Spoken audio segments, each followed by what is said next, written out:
अच्छा गुरुजी, ये हमारी बहन है नेहा मोक्षी, अच्छा। महाराष्ट्र से हैं।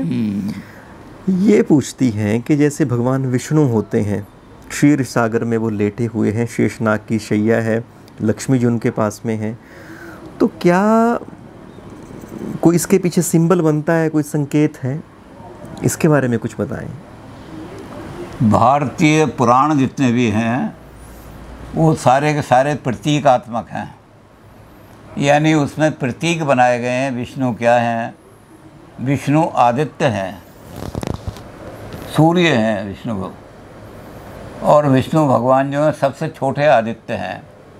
अब ये सूर्य का सारा प्रभाव उसमें, जब जहाँ इंडियन माइथोलॉजी पर बड़ी बड़ी किताबें लिखी गई हैं। अब एक आदमी ने तो यहाँ तक लिख दिया कि भगवान शंकर का जो नृत्य है उसमें ऊपर को जो पैर उठा हुआ है वो इस बात का सिंबल है कि आर्य संस्कृति प्रकृतिवादी रही है, क्योंकि नहीं तो पैर दोनों खड़े रहते। तो एक एक सिंबल को अच्छी तरह से एक्सप्लेन किया है। उनका नीला रंग क्यों है?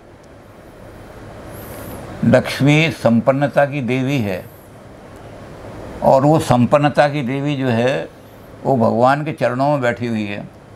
तो हमारे यहाँ माना गया कि सारी दुनिया की संपदा जो है, उपनिषद में लिख दिया गया, ईशावास्यम इदम सर्वम यत किंचन जगत्यान जगत। दुनिया की जिस चीज़ को भी देखो उस चीज़ को इस दृष्टि से देखो कि इस सब में ईश्वर व्याप्त है, सब ईश्वर के अधीन हैं। तो हमारे यहाँ है कि लक्ष्मीपति कोई आदमी नहीं बन सकता। कोई आदमी कहे कि मैं लक्ष्मी का स्वामी हूँ नहीं कह सकता, क्योंकि लक्ष्मी भगवान के चरणों में है। सिंबल बना दिया कि सारी संपदा दुनिया की भगवान वही मालिक है। और गांधी जी ने इस पर सारा, इसी श्लोक पर अपना सारा सोशलिज्म खड़ा कर दिया है कि एवरीथिंग बिलोंग्स टू सोसाइटी।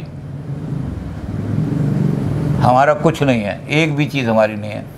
और उन्होंने कहा कि यहाँ तक है कि मैं तो कहने को तैयार हूँ, मार्क्स तो ये कहता था कि प्राइवेट प्रॉपर्टी को समाजीकरण कर दो, राष्ट्रीयकरण कर दो। मैं कहता हूँ कि मेरा शरीर जो है ये भी राष्ट्र के, समाज के लिए है, ये भी मेरा नहीं है, भगवान का दिया हुआ है। तो भगवान जिस समय मांगेगा मैं फ़ौरन दे दूँगा। तो ऐसे भगवान का कि सूर्य जो है कहाँ जा कर के, अब सारा ब्रह्मांड है, उस ब्रह्मांड में जितनी भी हमारी गैलेक्सी वगैरह हैं, उन गैलेक्सियों में जहाँ कहाँ कौन कौन सी चीज़ कहाँ है, तो जो खाली जगह रह जाती है, शेष रह जाती है, तो सूर्य का सारा प्रताप उस गैलेक्सी के अंदर, उस शेष के अंदर समाया हुआ है। तो उसको हमने कर दिया कि भगवान शंकर जो है, भगवान शिव, वो विष्णु जो हैं, वो शेष पर लेटे हुए हैं। शेष सैया है उनकी।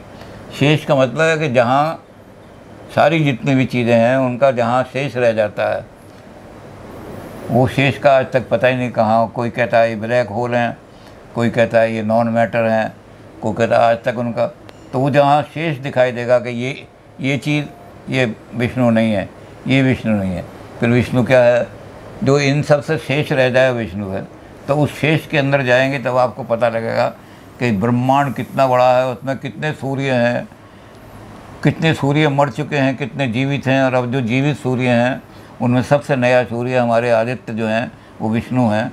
वो विष्णु सारे संसार का पालन करने वाले हैं। तो इस तरह की बहुत सारी इंडियन माइथोलॉजी पर, इंडियन सिम्बोलिज्म पर बहुत किताबें लिखी हुई हैं।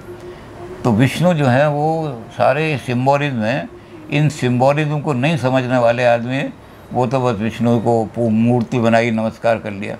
लेकिन जो इंटेलेक्चुअल आदमी हैं वो इनको सिंबल को समझने की कोशिश करते हैं। इस पर हम पहले बहुत विस्तार से बता चुके हैं कि सिंबल कैसी कैसी हैं हमारी। तो उन सिंबल्स पर, उस सिंबल के द्वारा हम देखेंगे तो पता लगेगा कि ये सब सिंबल हैं, और सिंबल पर को हम सिंबॉलिक तरीके से देखें। तो इंडियन माइथोलॉजी पर बहुत किताबें हैं जी। और गुरुजी, हमारा जो सनातन धर्म का जो लेक्चर था आपका, उसमें आपने और भी कई प्रतीकों के बारे में इस तरह से बहुत बता चुके हैं जी।